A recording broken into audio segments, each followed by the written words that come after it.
From the heart of Dubai, where tomorrow is being built today, to the world. Welcome to the CTO Show with Mehmet. Here, we redefine technology and reimagine possibilities. With Mehmet, delve into the riveting realms of AI, cybersecurity, and digital technology. Experience the thrilling highs and lows of startups. Immerse yourself in the spirit of entrepreneurship and witness the future of business innovation being written in real time. Now, without further ado, let's tune in and explore the future. Hello everyone, come back to a new episode of the CTO Show with Mehmet. Today, I'm very pleased to have with me, joining live from the US, CTO of Code42, Rob Juncker. Rob, thank you very much for being on the show. I'm really honored and humbled for you to be with me today.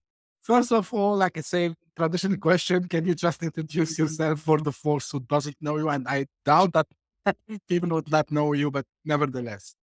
Well, first of all, Mehmet, thanks for having me on the show today. As a matter of fact, I saw the topic that you were raising today, and it's so relevant for all of us. I was quite excited to be able to join you. So the honor today is all mine.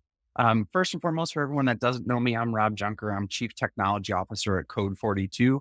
We specialize in cybersecurity. So I get to look at all of the risks that are occurring out there with all of the collaboration that we do. And in our particular instance of our product today, we make sure that IT and security teams aren't surprised by data leak, loss, or theft that's originating from insiders. And what that really means is that we're securing the collaboration culture. And to your topic today, there isn't a single conversation happening right now that doesn't involve the collaboration culture and the rapid expansion that it's seeing with artificial intelligence, especially some of the new generative technologies as well. Yeah, that's absolutely, it's top of mind, as we say. Now, before we go and deep dive in the AI part, you mentioned something which I try all the time to repeat, and sometimes I feel myself, people might feel, bored because I'm repeating this, but it's something true. And from your perspective, Rob, because you are, I would say, working on technology that solve, this issue, data leak, right? And breaches. Why it's important that we stop this? And it doesn't matter the size of the company. I wanted to highlight first, let's talk about the problem and then deep dive with the generative AI that also it's bringing another, I would say, dimension to that. Yeah, right now what I'm seeing is this incredible groundswell and shift in the way in which organizations are managing their data. And it started with the pandemic, where everybody got sent home. And in that moment, we took all of the data that was traditionally centralized in our office and in the four walls of, our business. And we ended up having to stick it down on everybody's endpoints or spread it out in clouds where people could collaborate easier. And it really changed the face of collaboration. It meant that data could leak a lot easier because you and I, if I just even sent a file to you via email, those collaboration tools were so helpful. They tell me, this file is over 25 megs. Do you want to send him a public link instead? And then he can just click on the link and download the file himself. Well, there's so much happening in the ways that technology has changed that data can leak right now easier than ever before. And most of the times, the users who are out there who are leaking data aren't doing it maliciously or intentionally. It's an accidental leak of information where they overexpose or they overpermiss a file so that more people can gain access to it than they should. Now, as you start going down this path, the reason why it's so important to actually fix these problems and get a grasp of where your intellectual property as well as your customer data is because of the fact the cost of a breach couldn't be higher right now.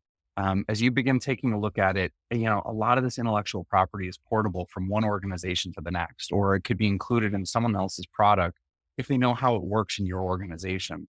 And that coupled with some of the other things we're seeing in the economy right now, like the revolving door of employees, where employees nowadays are moving between jobs a lot faster. And employees also are feeling that they're entitled to take their information with them. So we're seeing more and more people who are a departing employee in an organization who will take their customer data.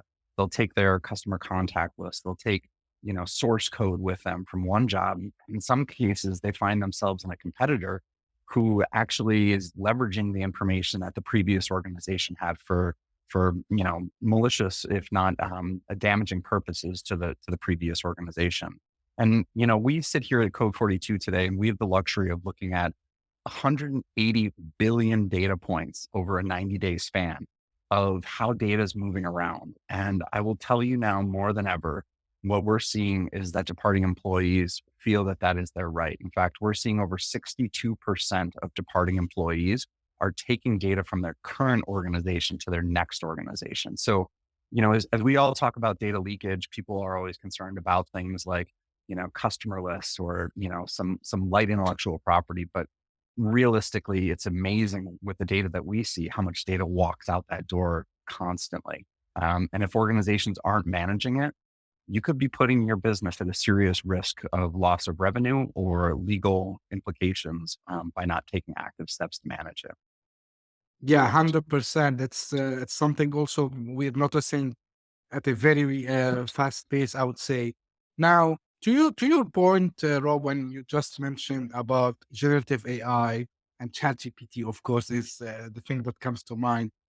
How ChatGPT can be a risk and how it can be at the same time something that organization can leverage to avoid data breaches. Yeah. Well, let's start off with it celebrating Chat GPT and what it's actually done first. From a technology perspective, if you're not a CTO and you're not loving what has happened right now around technology, I'm sorry, you're missing the beauty of what just occurred, right? And Chat GPT is such a fascinating tool because it actually brought to us as consumers the realization of how powerful those technologies could be. And as soon as the consumers got a hold of it, pretty soon we all realized that this was impacting us so quickly, right? That it meant it had to expand and get back into business. And how do people leverage it from that perspective, right? So first and foremost, I've got to tell you, I love what it's done for us. I love the fact that CTOs right now, it's getting beyond Chat GPT. And suddenly we're able to access these algorithms through cloud providers, AWS and Azure and others, right? Where we can bring that same powerful technology into our businesses. Now, when you start talking about how it's changing the landscape, I mean, Mehmet, you've got to admit, I'm not sure how it's not changing the landscape of the way in which we're working right now.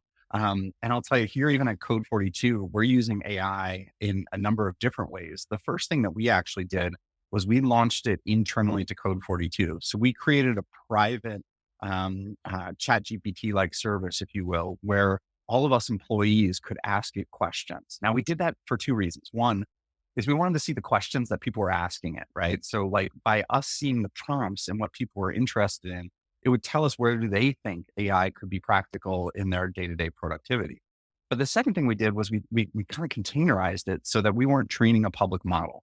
What I didn't want was my users here running off and using those open models where they were putting maybe some intellectual property in there that the model could actually learn from. And as a result, we could be leaking data out to those generative AI technologies out there, right? And let me just tell you right now, everybody here at Code42, I don't care what position you're in, you are using some aspect of generative AI, whether you know it or not. From our coders here on my team that are out here using the code suggestion tools like a Copilot or a Code Whisperer today, to our entire employee base where, we're asking it questions now that internal Chat GPT model that I mentioned, we're asking it questions like, what are our holidays for 2024? And it's coming back and telling us what days are our holidays. And it's saving us in productivity down that path too. So the use of it is widespread. Now, the real question is what roadblocks do we run into as we adopt this? And then how do we use this in a responsible way as well, right? And that's what we see a lot of now. And that's what we keep finding ourselves asking those questions. Yeah. But what are the risks, Rob? Like you mentioned, you are using your own, I mean, it's a closed model. It's Yep. not the public one.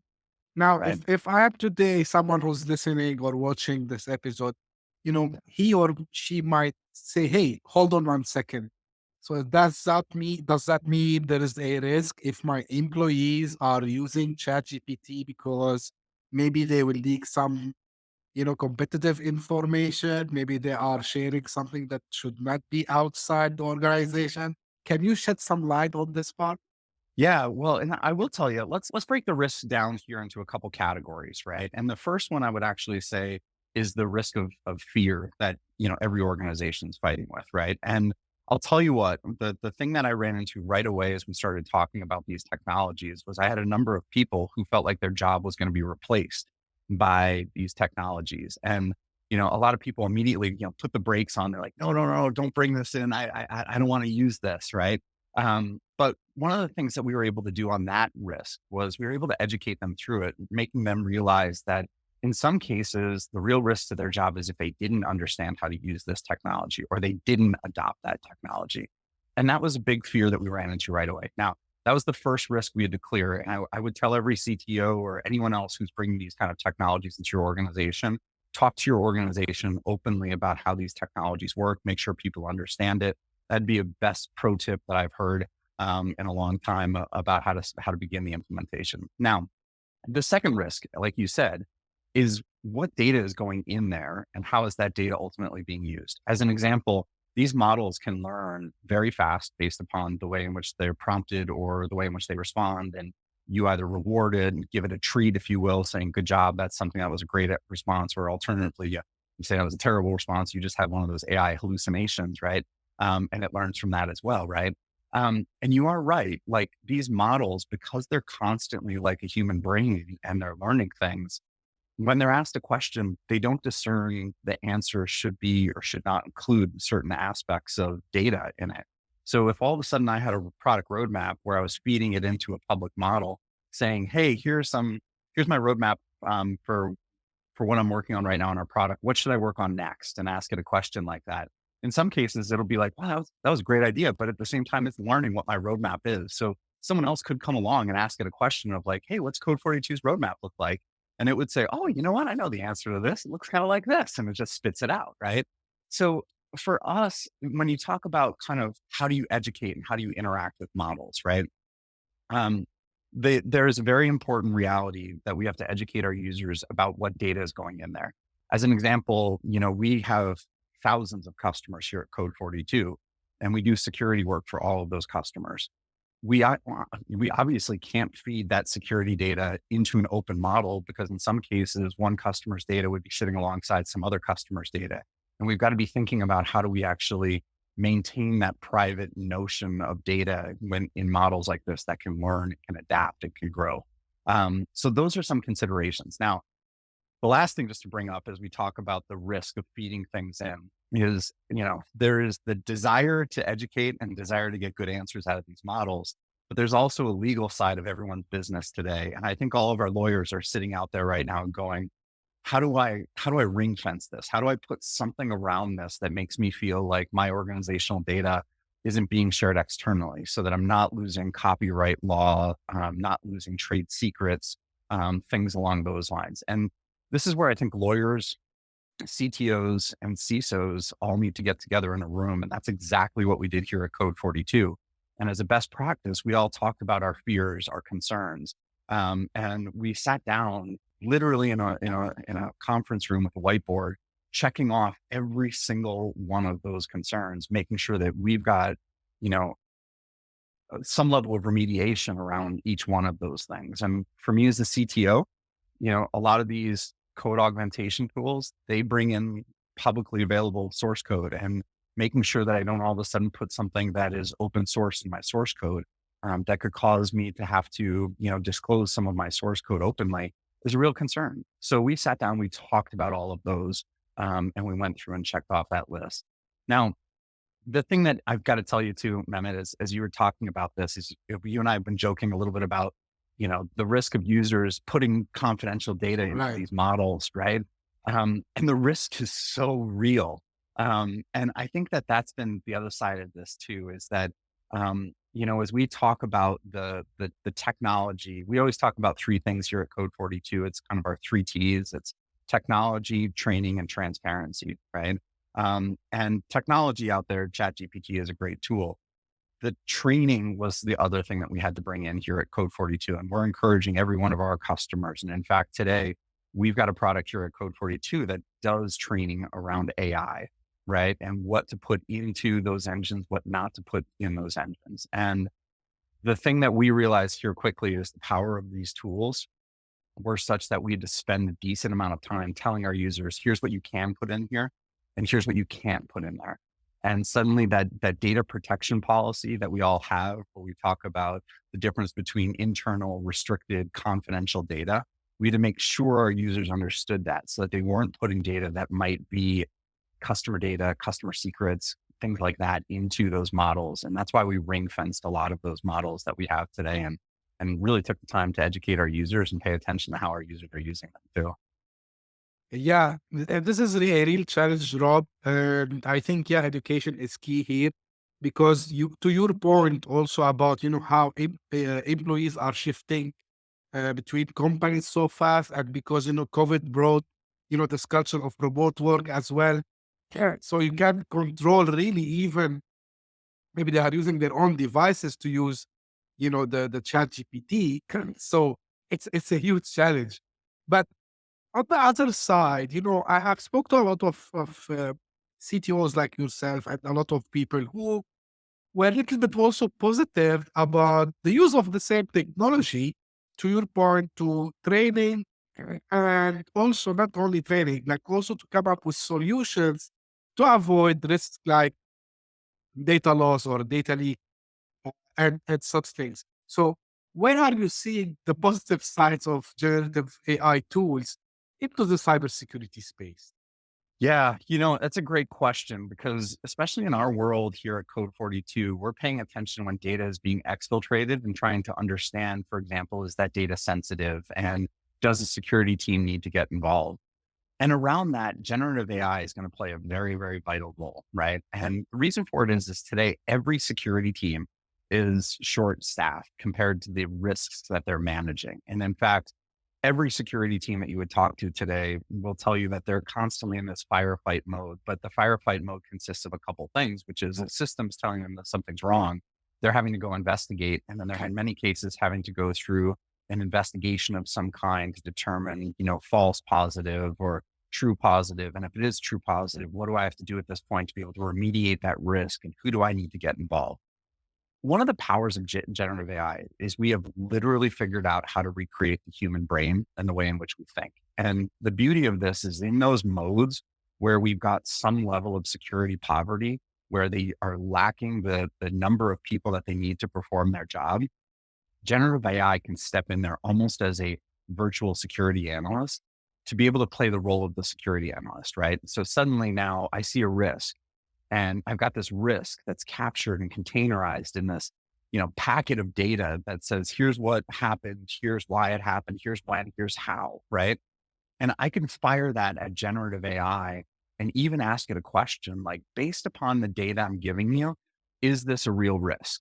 And in some cases, generative AI is coming back saying, well, yes, as a matter of fact, I see a problem with this and a pattern that maybe you as a human wouldn't have seen.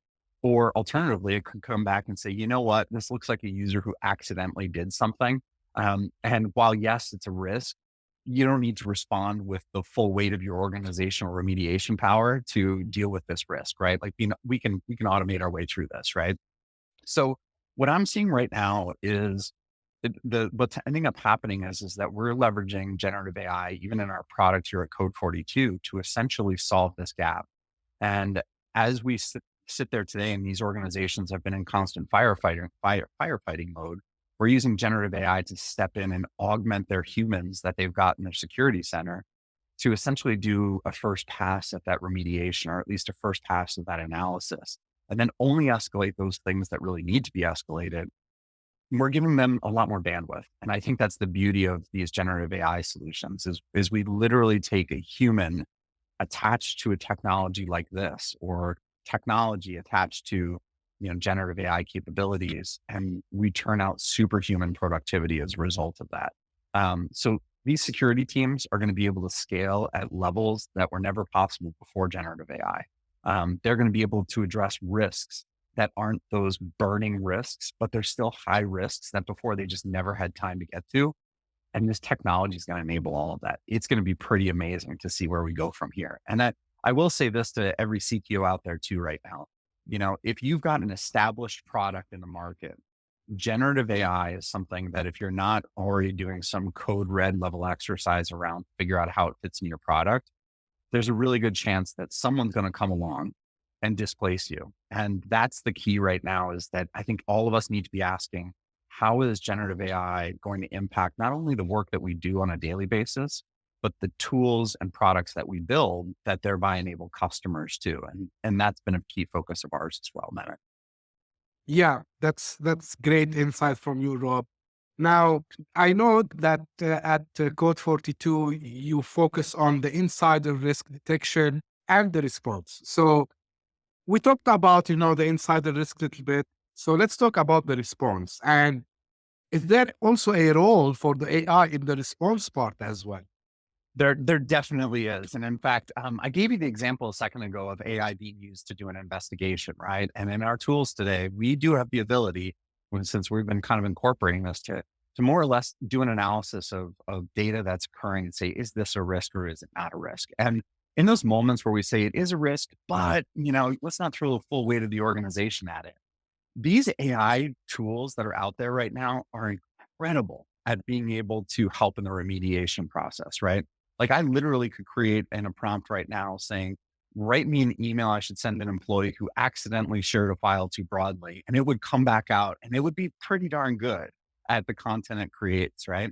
So it's gotten to the point now where, it used to be security analysts would have this pre-canned message of like, this is what you should do in the future. Or they would say, this is something that they need to be aware of. But like, and in those moments that they didn't, they'd have to create content, right? And the beauty of generative AI right now is it really allows us to create new content based upon an individualized risk and an analysis that's being done. So suddenly that end user gets super targeted content saying what they did wrong, here's how to fix it.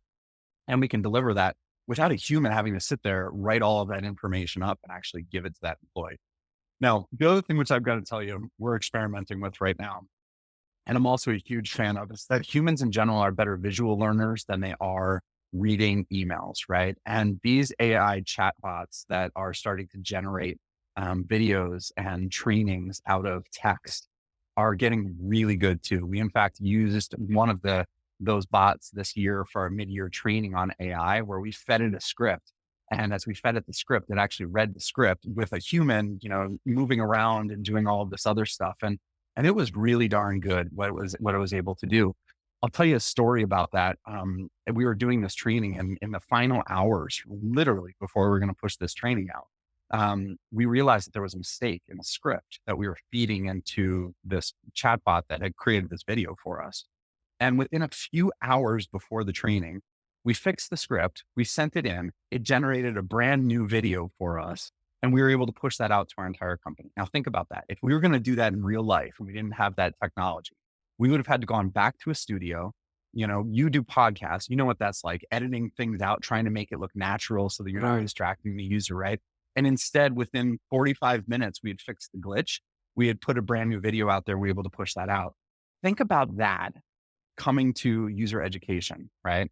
And think about like, hey, create me a script, but then create me a video to deliver to this user that's less than 1 minute in total duration, that emphasizes the key points that you need to know for next time. And like I said, that's kind of the power of this generative AI. It's not just about the investigation, but to your point, the changes it's going to do for us in remediation and the individualized content that it's going to be able to push out here, all without me having to go into a studio to record a video to be able to push that out. It's a very, very powerful concept that is coming, and it's going to be here before you and I even know it. Pretty soon, you might not even be having Rob Juncker on your podcast. You might have virtual Rob Juncker on your podcast where you're asking a question and it's just answering like it's me, I hope not. I need my Rob, you know what? You talked about the it's not related to AI totally now, but about the exfiltration of the data. And this term, we hear it a lot. Why is it still one of the favorite methodologies for the bad actors to attack customers? But just in terms of how they exfiltrate data or what? Yes. Yeah. Like what so we know that they gonna, like, the fact is organizations somehow they have vulnerabilities and they get in, but then the sensitive data going out, why still it is I would say a successful campaign from the bad actors, that it works majority of the time. Yeah, so insider risk as a whole, one of the things that we've observed is that once someone gets inside of an environment, or if they're able to manipulate a user, whether it be, let's start with the case of someone getting inside an environment. Let's say that there's some malware that makes it through the door, and then they end up with some level of command and control on an endpoint. It doesn't take long for attackers to be able to discover what's valuable data and where that valuable data lives. And this is where things get a little tricky, because if it's an end user who's interacting with data that they typically interact with, let's say they gain access to a salesperson, and that salesperson, has customer records on their endpoint as an example, right? It's not hard for them to gain access to really critical, valuable information that could be used against that organization or sold, on dark web for a decent chunk of money for people to be able to gain some and leverage some data, right? What's fascinating though is when you and I think about it, and the challenge with data exfiltration is that data is constantly moving around, right? And in many cases, what's ending up happening is that they're grabbing small files that contain an immense amount of intellectual property or immense amount of customer data.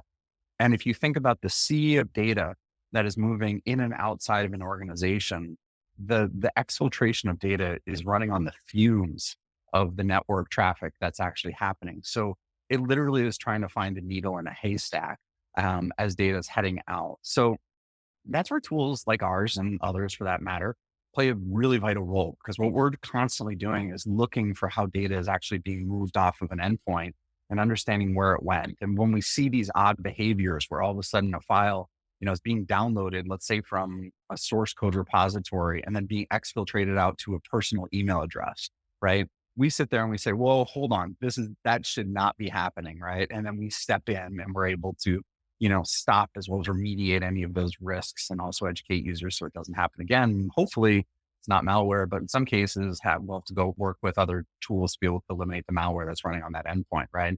So that's the real challenge. Now, the second big challenge that we run into, Mehmet, is the fact that data exfiltration, the ways in which data is being exfiltrated is constantly changing, right? It used to be pretty simple, right? It used to be like someone would copy a file off of an endpoint after they gained access to it to a remote file share that they had somewhere up in the cloud, and then they were able to pick up their files and walk away with that, right? That's not the script anymore, right? The script has changed, right? They're using a numerous set of tools and technologies. They're using websites where, you can essentially upload files to that, hold on to those files, and then it can be downloaded from other locations later. I mean, even from a user perspective today, it used to be the most common exfiltration mechanism that we saw was someone would take a USB hard drive, right? Stick it into their endpoint, copy files off, and then, walk out the door with it, right? I will tell you right now, if I handed, and I mean this with no disrespect, if I handed my 16-year-old daughter a USB hard drive, she'd look at me going, what do I do with this, right? But for her preferred exfiltration mechanism is AirDrop, right? She's just going to sit there and AirDrop from her computer to the phone. And, as I talk about those 180 billion data points in 90 days here that we analyze at Code42, AirDrop, as an example, has gone up 1,000% quarter over quarter in terms of the exfiltration rate of that particular vector, right? And we're continuing to see USB decline, right? We're also seeing things like, for example, used to be people would take data off their endpoints using SFTP or FTP for that matter, right? We don't see as much of that anymore. What we're seeing is people who are incredibly skilled and are used to Git as a command line utility, uploading files to Git repositories that are personal or cloaked in the cloud, and doing it that way as well, right? So the trick here when you talk about data exfiltration is that it's gotten a lot more complex. It's no longer the script is as simple as when a file goes from point A to point B and it's a cloud file share, data was exfiltrated. Now we're seeing data go off by curl, SFTP, web browsers that have these cloaked modes that they're able to upload for. So organizations are really struggling right now. And I mean it, it's a tough problem to solve. trying to find that needle in a haystack of activity, but at the same time, being able to manage that entire breadth of mechanisms by which users can exfiltrate data, or for that matter, a compromised endpoint can send that data somewhere else that someone's been able to pick up. So it really has been it's been an incredible ground change in the way in which data is being exfiltrated and the volume of that data being exfiltrated too. So Yeah. Yeah. I think also like multi-cloud, remote work, bring your own device, shadow IT, like all these, added the complexity over there, right, Ru? yeah, and by the way, it's funny you just brought that one up. I was talking to a CISO yesterday, and the CISO was talking a lot about kind of BYOD and the effect of some of those things. And in their particular case, what was really bad is that they had two-factor authentication implemented for a number of their cloud properties. But at the same time, the way in which they managed it allowed people to use their home computers to gain access to their cloud repositories. And what they were finding was that users were, gaining access to these cloud repositories, if it's, one of the storage platforms up in the cloud, and they would download files from those to their home endpoint. When you think about it, all of us, your machine, my machine, we set up these perimeters of security around them, but there's no perimeter of security around someone's home machine that's sitting in their house at night, right? And they had a long conversation with me about how do you solve that problem. And we had a great dialogue around this, and hopefully we're going to be able to help them bring that to closure here too. So, but yeah, that is a real risk right now. Is that there's so many devices participating in that data sharing too, that you have to choose tools that are giving you a look at not only just the monitored devices, but also are there unmonitored devices that are participating in any of that data exchange that's occurring, and where are those, and how do you begin to lock those devices out too? Yeah. Yeah. 100%. Now, Rob, a little bit also kind of uh, out of curiosity, being a CTO for a company that does cybersecurity, how is it different from being a CTO for, I don't know, like when you are in another space? Because I know cybersecurity, I've been there before. It's not easy, but because you are the CTO over there, so you're responsible for the technology, for the code, for the, and you speak to customers obviously also as well. So how being a CTO in a cybersecurity company different than any other place? Yeah, well, first and foremost, there's actually a bald spot right here. My hair is grayer than it was when I started. There definitely is added pressure. It's funny, but we all talk. Let's talk about CISOs for a second. CISOs have one of the hardest jobs in any organization, and there's a reason why 100%. there's so much burnout in that role, and why CISOs typically last in an organization for a couple of years and then they move to another organization just because they're constantly under pressure and they're constantly feeling that. And in a lot of ways, it's great because like I feel like I'm a little bit of a CISO at the same time because my product has to take into account the risks that they're dealing with on a daily basis. And candidly, a lot of people on my team, especially on some of the teams that specialize in data exfiltration, we feel the pressure to never miss an event or never miss a risk, right?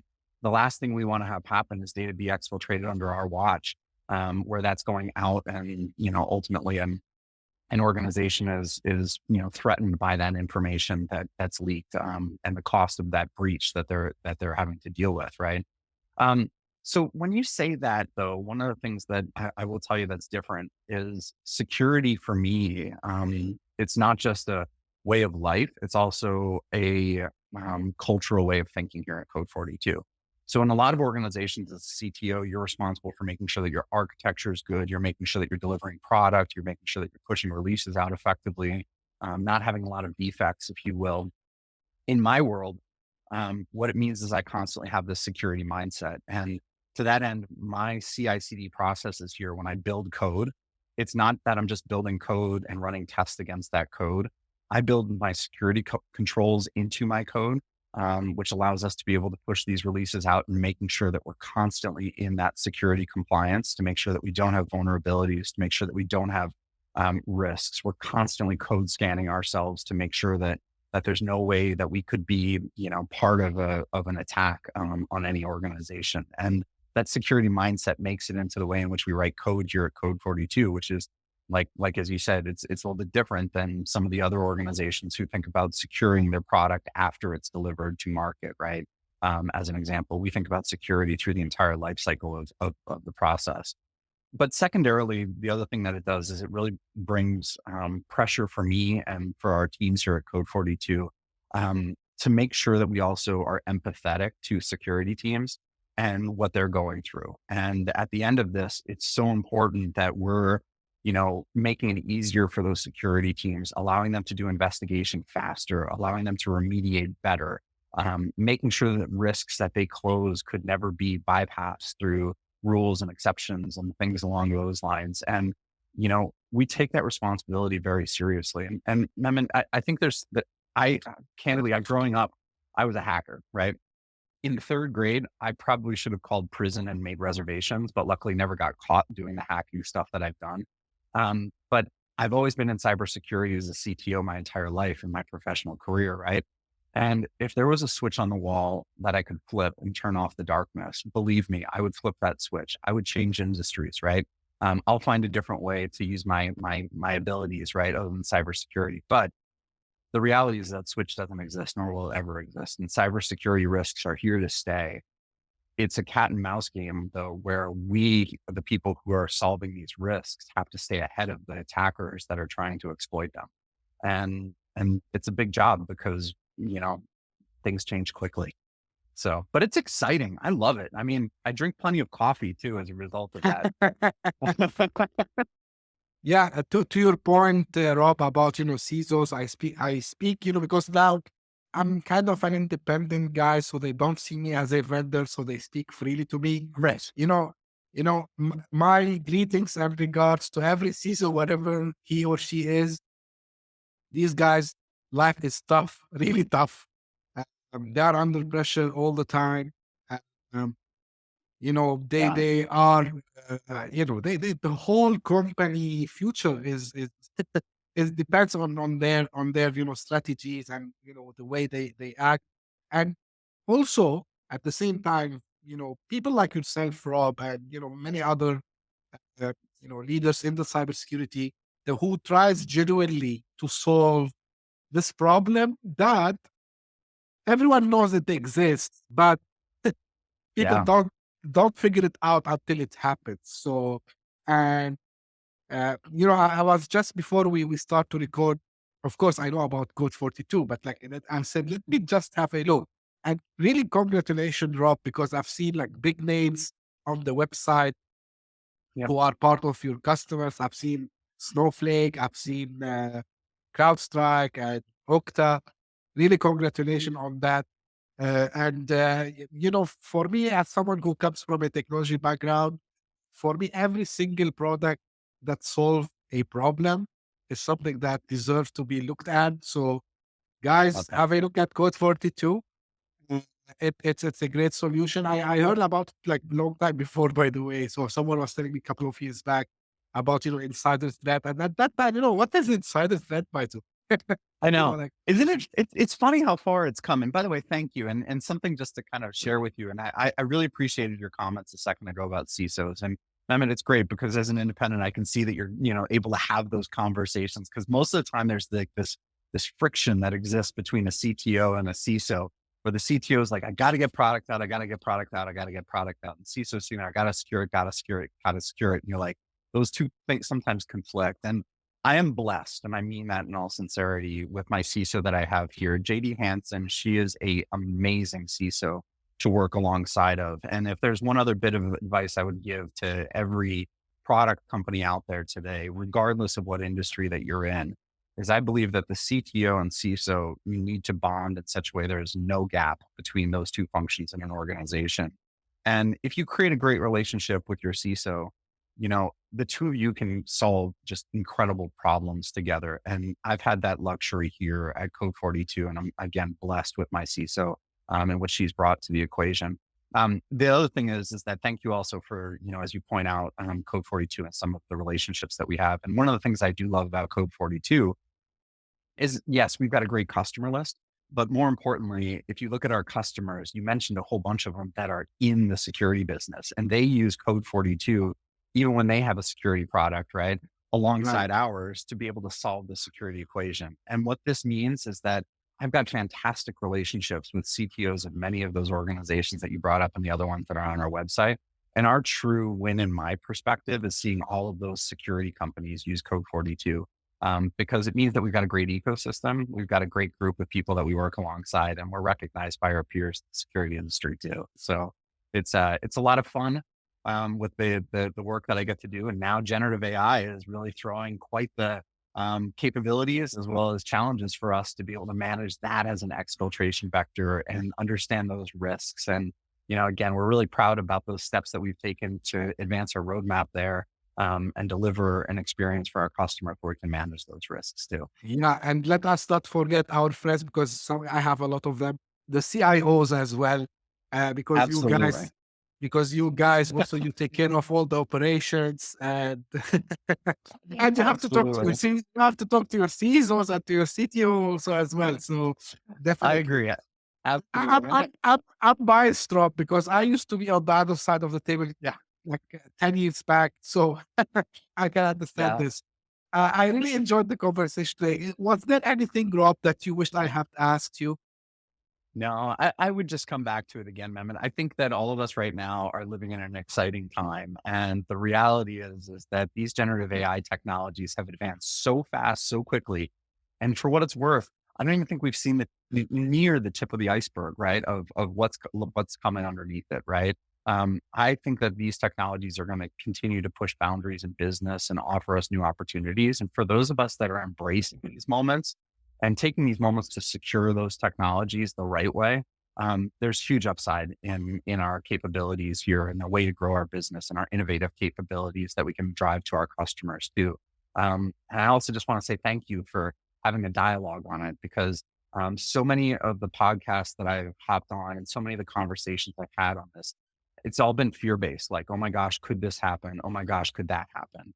And I loved our conversation today because you focused so much on the goodness of this. And I think it's important people hear that we've got to turn the corner. We've got to not be afraid of these technologies.